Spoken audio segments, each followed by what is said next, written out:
नमस्कार, आप देख रहे हैं आवाज़ इंडिया, देश की भरोसेमंद आवाज़। मैं हूं अजीत। खबरों का सिलसिला शुरू करने से पहले आइए सबसे पहले एक नज़र डालते हैं आज की हेडलाइंस पर। सोमनाथ अमृत महोत्सव में पहुंचे पीएम मोदी, 11 तीर्थों के जल से हुआ कुंभाभिषेक। पीएम मोदी की अपील पर राहुल गांधी ने साधा निशाना, बोले ये सरकार की नाकामी का सबूत। पीएम मोदी की अपील पर सपा प्रमुख अखिलेश यादव का पलटवार, बोले चुनाव खत्म होते ही याद आया संकट। सीएम उमर अब्दुल्ला बोले हर बैठक में राज्य का दर्जा मांगता हूं, एक दिन में नहीं होगा फैसला। और काठमांडू एयरपोर्ट पर टला बड़ा हादसा, लैंडिंग के दौरान विमान के टायर में लगी आग। अब खबरें विस्तार से। प्रधानमंत्री नरेंद्र मोदी ने गुजरात के सोमनाथ मंदिर में आयोजित सोमनाथ अमृत पर्व 2026 कार्यक्रम में हिस्सा लिया और भगवान शिव की पूजा अर्चना की। इस दौरान सोमनाथ मंदिर के भव्य शिखर का देश के 11 पवित्र तीर्थों के जल से कुंभ अभिषेक किया गया।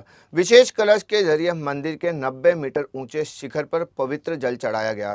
कार्यक्रम से पहले पीएम मोदी ने रोड शो भी किया, जिसमें मुख्यमंत्री भूपेंद्र पटेल और उप मुख्यमंत्री हर्ष संघवी मौजूद रहे। यह महोत्सव मंदिर के पुनर्निर्माण और पुनः प्राण प्रतिष्ठा के 75 वर्ष पूरे होने पर आयोजित किया जा रहा है। समारोह के दौरान प्रधानमंत्री ने विशेष महापूजा में भाग लेने के साथ स्मारक डाक टिकट और सिक्का भी जारी किया। कांग्रेस नेता राहुल गांधी ने प्रधानमंत्री नरेंद्र मोदी के हाल ही में की अपीलों को लेकर केंद्र सरकार पर निशाना साधा। राहुल गांधी ने कहा कि जनता से सोना न खरीदने, पेट्रोल कम इस्तेमाल करने और विदेश यात्रा टालने जैसी अपीलें सरकार की नाकामी को दिखाती हैं। उन्होंने सोशल मीडिया पर लिखा कि ये उपदेश नहीं बल्कि हालात संभालने की विफलता के संकेत हैं।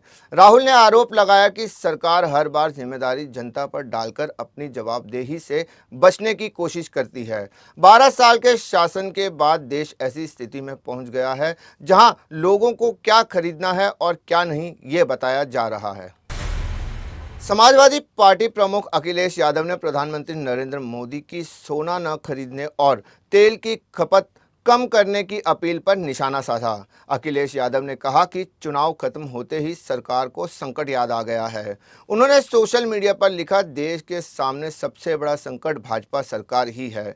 सपा प्रमुख ने दावा किया कि सरकार की आर्थिक नीतियों के कारण डॉलर लगातार मजबूत हो रहा है और रुपया कमजोर पड़ता जा रहा है। उन्होंने तंज कसा और कहा, सोना न खरीदने की सलाह जनता को नहीं बल्कि भाजपा नेताओं को देनी चाहिए। जम्मू कश्मीर के मुख्यमंत्री उमर अब्दुल्ला ने कहा कि राज्य का दर्जा वापस दिलाने की प्रक्रिया लगातार जारी है। यह एक लंबी प्रक्रिया है। उन्होंने कहा कि वे हर बैठक में केंद्र सरकार के सामने स्टेटहुड का मुद्दा उठाते हैं, लेकिन इसके साथ कई अन्य विषयों पर भी चर्चा करनी पड़ती है। श्रीनगर में मीडिया से बातचीत के दौरान उमर अब्दुल्ला ने कहा कि केवल एक बैठक से राज्य का दर्जा मिल जाना संभव नहीं है। वक्त हो चला है एक छोटे से ब्रेक का।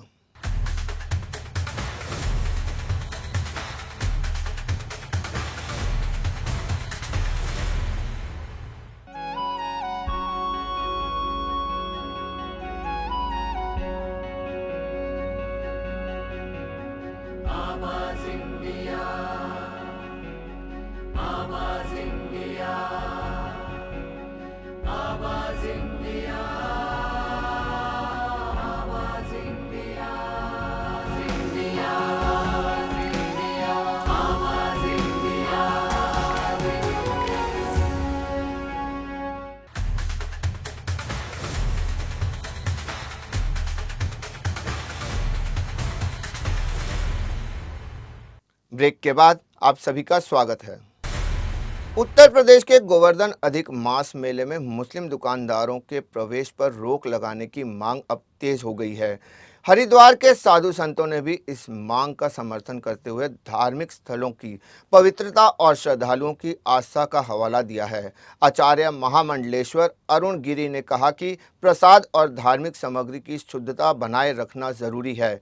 वहीं दिनेश पलवारी ने मुख्यमंत्री को पत्र लिखकर मेले में मुस्लिम दुकानदारों की एंट्री पर रोक लगाने की मांग की है। उन्होंने आरोप लगाया है कि प्रसाद और भोजन को लेकर पहले भी विवाद सामने आते रहे हैं। इस बयान के बाद धार्मिक और राजनीतिक गलियारों में बहस तेज हो गई है।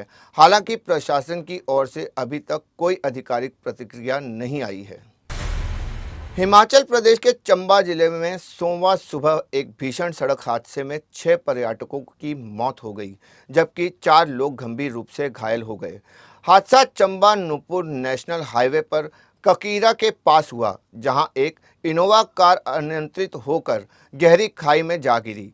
वाहन में चालक समेत कुल 10 लोग सवार थे और सभी गुजरात के पर्यटक बताए जा रहे हैं। टक्कर इतनी जबरदस्त थी कि गाड़ी के परखच्चे उड़ गए। हादसे के बाद स्थानीय लोगों और पुलिस ने राहत और बचाव कार्य चलाकर घायलों को अस्पताल पहुंचाया। पुलिस ने शवों को पोस्टमार्टम के लिए भेजकर दुर्घटना के कारणों की जांच शुरू कर दी है। नेपाल की राजधानी काठमांडू स्थित त्रिभुवन अंतर्राष्ट्रीय हवाई अड्डे पर एक बड़ा विमान हादसा टल गया। इस्तांबुल से आए टर्किश एयरलाइंस के विमान की लैंडिंग के दौरान उसके टायर में अचानक आग लग गई। घटना की जानकारी मिलते ही एयरपोर्ट के आपातकालीन सेवाएं तुरंत एक्टिव हो गई और दमकल कर्मियों ने आग पर तेजी से काबू पा लिया। विमान में 278 यात्री और चालक दल के 11 सदस्य सवार थे। सुरक्षा टीम ने सभी यात्रियों को सुरक्षित बाहर निकाल लिया, जिससे कोई बड़ा नुकसान नहीं हुआ। अभिनेत्री कैटरीना कैफ का पहला मदर्स डे बेहद खास और यादगार बना। पति विकी कौशल और बेटे वेहान ने उन्हें हाथ से लिखा प्यारा नोट और खूबसूरत फूलों का गुलदस्ता देकर सरप्राइज दिया। कैटरीना ने इसकी तस्वीरें सोशल मीडिया पर शेयर की, जिन्हें फैंस खूब पसंद कर रहे हैं। नोट में विकी और वेहान की ओर से कैटरीना को पहले मदर्स डे की शुभकामनाएं दी गई। एक तस्वीर में कैटरीना बेटे वेहान के साथ बच्चों की किताब पढ़ती नजर आई। सोशल मीडिया पर लोग इस पोस्ट पर जमकर प्यार लुटा रहे हैं। देश और दुनिया की बड़ी खबरों में फिलहाल के लिए इतना ही। जुड़े रहिए आवाज़ इंडिया के साथ। तब तक के लिए नमस्कार।